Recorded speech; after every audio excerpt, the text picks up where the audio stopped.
नमस्कार दोस्तों, आप सभी का बहुत बहुत स्वागत है दिवाकर स्टडी IQ चैनल पर। तो साथियों, आज हम लोग रीजनिंग का प्रैक्टिस सेट नंबर 9 को सॉल्व करने वाले हैं। इससे पहले साथियों हमने टोटल 8 प्रैक्टिस सेट को सॉल्व किया है और सभी प्रैक्टिस सेट के वीडियो को एक ही प्लेलिस्ट में डाल दिया गया है। लिंक आपको डिस्क्रिप्शन बॉक्स में मिल जाएगा प्लेलिस्ट का, आप लोग जाकर देख लीजिए।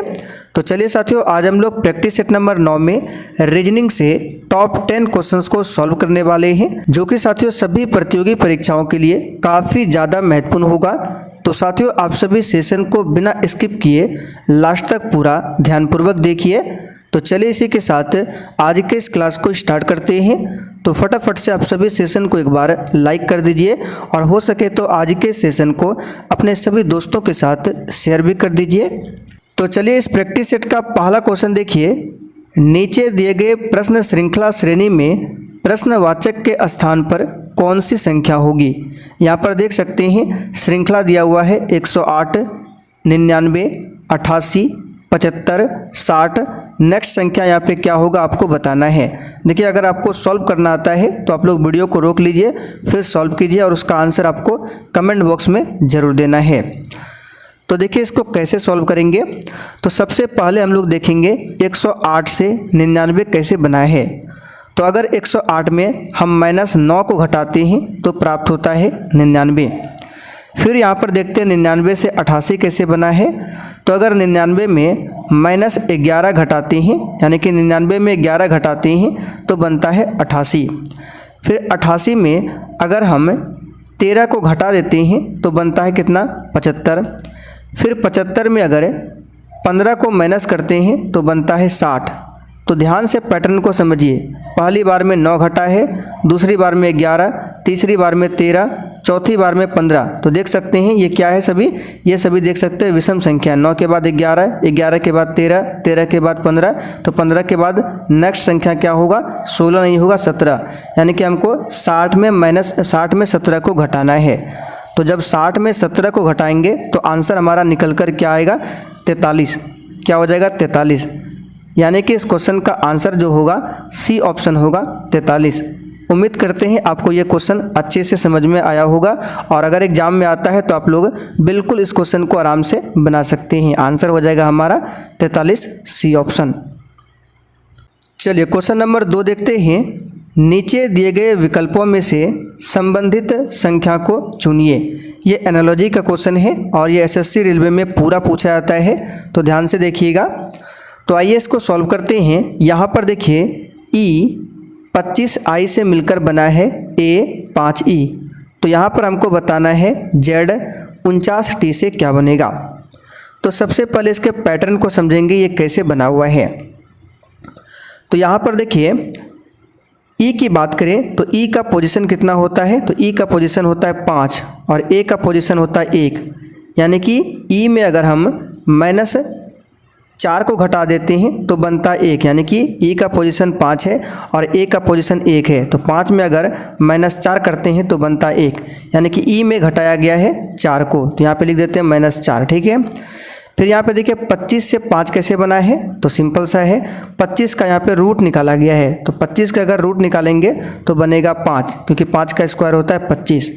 फिर उसी प्रकार I की बात करें तो I का बना हुआ है E, ठीक है। I से क्या बना हुआ है E, तो यहाँ पर भी 4 को माइनस किया गया है, तो यहाँ पे लिख देते हैं -4। तो सेम टू सेम यहाँ पर भी वही पैटर्न को फॉलो करेंगे जो कि यहाँ पे हुआ है। तो आइए देखते हैं। तो Z का पोजीशन होता है 26, तो 26 में पहले क्या करना है, -4। तो 26 में जब -4 को करेंगे तो बन जाएगा क्या आपका, तो 22 बनेगा और 22वें स्थान पर आपका आता है B। तो Z से बन गया आपका B। अब देखिए फिर है 49, तो 49 का क्या करना है, रूट निकालना है। तो 49 का रूट निकालेंगे तो ये बनेगा 7। तो देखते हैं भी 7 किस में है।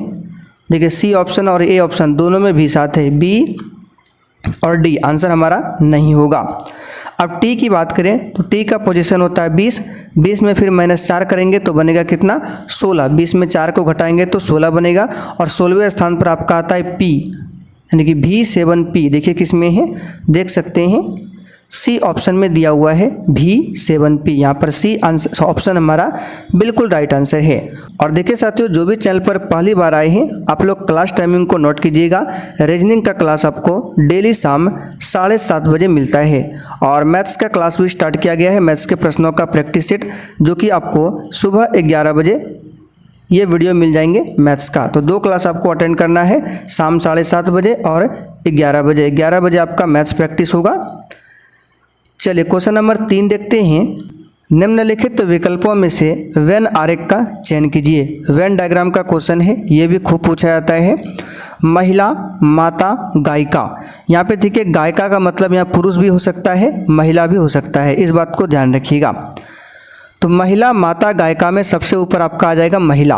तो महिला के लिए सबसे पहले हम एक गोला बनाते हैं, ठीक है। महिला के लिए हमने सबसे ऊपर एक गोला बनाया, ठीक है। उसके बाद देखिए महिला के अंदर में कौन कौन आ सकता है। महिला के अंदर में माता आ जाएगा। क्या बताइए, महिला के अंदर में गायिका आएगा। अभी हमने आपको बताया था इस गायिका में महिला और पुरुष दोनों है, तो महिला के अंदर में गायिका नहीं आएगा क्योंकि इसमें महिला भी हो सकती है और पुरुष भी हो सकता है। तो यहाँ पे माता को सिर्फ अंदर रखेंगे क्योंकि महिला के अंदर ही माता आएगा। अब ये जो गायिका बचा तो इसमें कुछ महिला भी हो सकती है और कुछ पुरुष भी हो सकता है, तो इसके लिए दोनों में इस तरह से गोला को पास कर देंगे, ठीक है। तो इसका देखिए किस ऑप्शन में है, देख सकते हैं बी ऑप्शन में वेन डायग्राम दिया हुआ है। ध्यान रखिएगा। उम्मीद करते हैं आपको ये क्वेश्चन समझ में आया होगा और अगर समझ में ना आया हो तो आप लोग कमेंट करके बताइए, दोबारा आपको इस क्वेश्चन को बताएंगे। चलिए क्वेश्चन नंबर 4 की ओर बढ़ते हैं। किसी भाषा में प्रमोद को SPD लिखा जाता है तो उसी सांकेतिक भाषा में केशव को कैसे लिखा जाएगा। तो क्वेश्चन नंबर 4 कैसे बनेगा, तो यहाँ पे सबसे पहले प्रमोद का कोड दिया हुआ है SPD। तो यहाँ पे लिख देते हैं प्रमोद PRAMO और D। इससे क्या बना है, इससे बना है SPDKRB,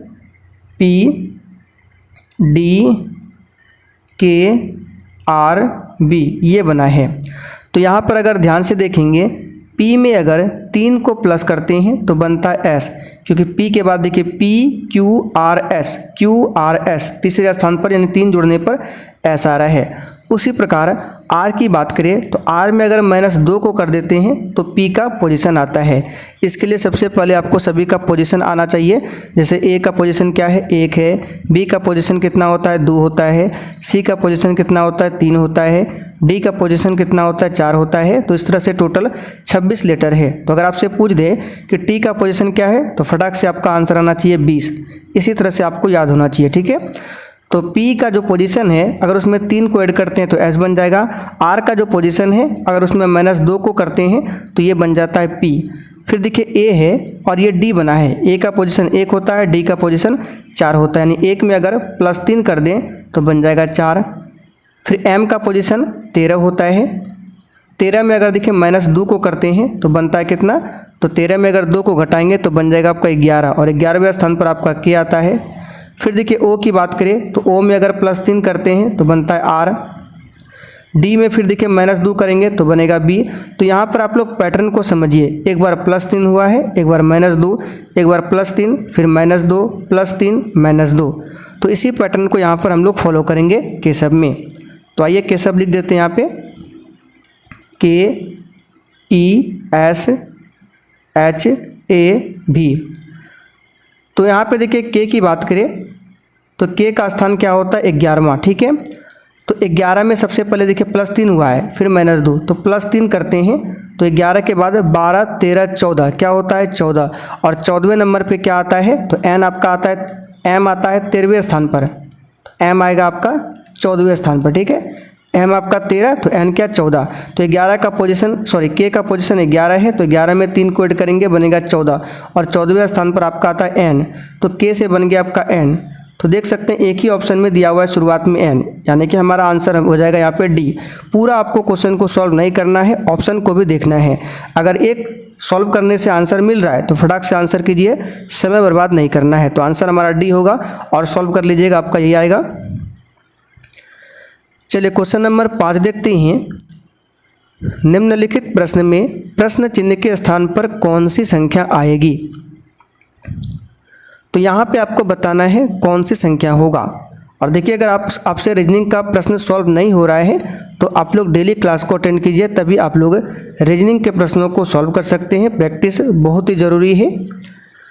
तो 464 और 903 इससे 2 कैसे बना है, सबसे पहले हमको ये देखना पड़ेगा। तो अगर 903 में 464 को माइनस करते हैं तो 2 कभी भी नहीं बन सकता है, क्योंकि दोनों बड़े बड़े नंबर है और यहाँ पे बहुत ही छोटा नंबर लिखा हुआ है।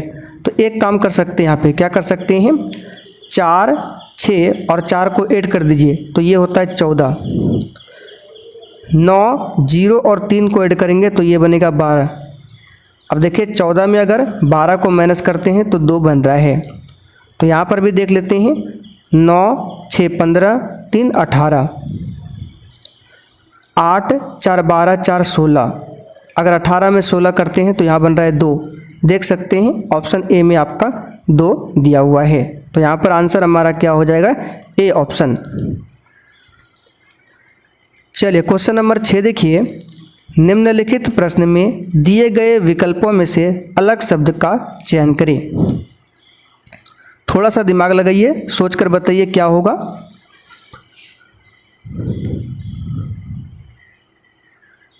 तो यहाँ पर अगर आपका आंसर मिठाई है तो बिल्कुल करेक्ट है। अब कैसे होगा मिठाई, आइए बताते हैं।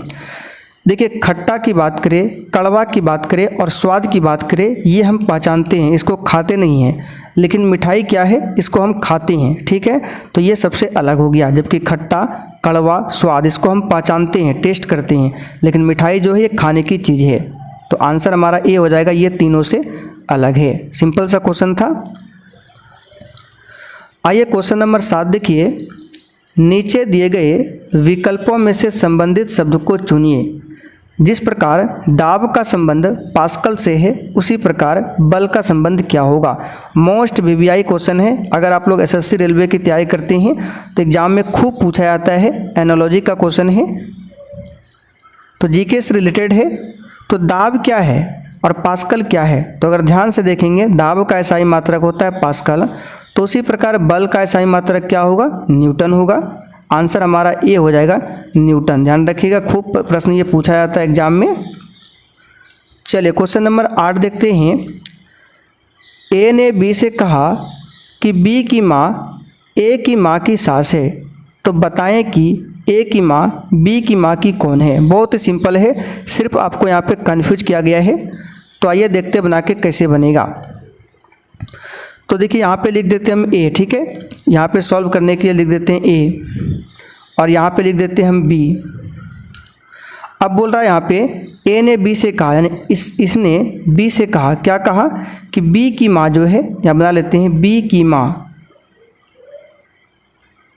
तो यहाँ पे माँ लिख देते हैं बी की माँ, ठीक है। ए की माँ की, तो यहाँ ए की माँ यहाँ लिख देते हैं, ठीक। अब देखते हैं बी की माँ जो है ए की माँ की सास है। बी की माँ ए की माँ की सास है, यानी कि ये जो है इसका कौन है, सास है। यहाँ पे लिख देते हैं सास। इस तरह से चल रहा है। तो इन दोनों में बड़ा कौन हुआ, ये आपका हो गया सास, ठीक है। ये सास हो गया।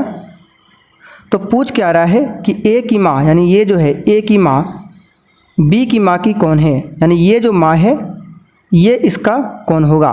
तो देखिए, जब ये इसका सास है तो ये इसका कौन होगा, बहू। और बहू को क्या बोलते हैं, पतोहू। देखिए दूसरा ऑप्शन में दिया हुआ है। सिंपल सा क्वेश्चन है। चलिए क्वेश्चन नंबर 9 देखते हैं। यदि हवा को जल कहा जाए, जल को हरा कहा जाए, हरा को धूल कहा जाए, धूल को पीला कहा जाए और पीला को बादल कहा जाए, तो मछली कहाँ रहेगी। देखिए आपको देखने में क्वेश्चन बड़ा लग रहा होगा, ये बहुत ही सिंपल सा क्वेश्चन है। ये सब जो लिखा है फालतू में लिखा हुआ है। तो यहाँ पर देखिए सबसे पहले मछली पूछा है कहाँ रहेगी। तो आप लोग बताइए मछली कहाँ पर रहती है, जल यानी कि पानी में। तो यहाँ पे देखिए हवा को इसने क्या कहा है, जल कहा है, तो मछली जल में रहेगी। लेकिन जल को इसने क्या कहा है, तो जल को इसने कहा है हरा। यानी कि मछली कहाँ पर रहेगी, तो हरा में। आंसर हमारा चौथा हो जाएगा।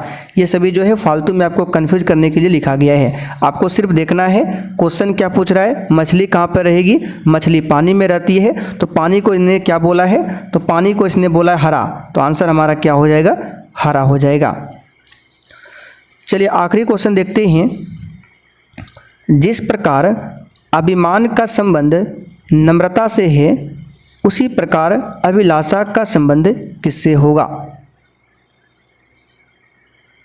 तो अगर ध्यान से देखेंगे, अभिमान का संबंध बताया गया है नम्रता से।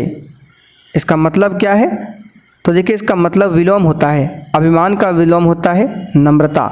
तो उसी प्रकार अभिलाषा का विलोम क्या बनेगा, बिल्कुल सिंपल सा है, उपेक्षा। उपेक्षा अभिलाषा का क्या है, विलोम है। चाहत नहीं होगा, ये इसका क्या हो जाएगा, पर्यायवाची हो जाएगा, समानार्थी हो जाएगा, तो यहाँ पे कामना भी नहीं होगा। आंसर आपका हो जाएगा उपेक्षा, अभिलाषा का क्या है, विलोम है। तो चलिए साथियों, आज हमने टोटल 10 क्वेश्चन को सॉल्व किया। अब आप लोग थोड़ा सा कमेंट करके बता दीजिए, आपने रीजनिंग के आज के इस 10 में कितने क्वेश्चन के सही आंसर किए हैं। अगर आपका 10 में से कम 8 से 9 क्वेश्चन भी सही हुआ है तो बहुत ही सही है, आपकी तैयारी बिल्कुल सही है।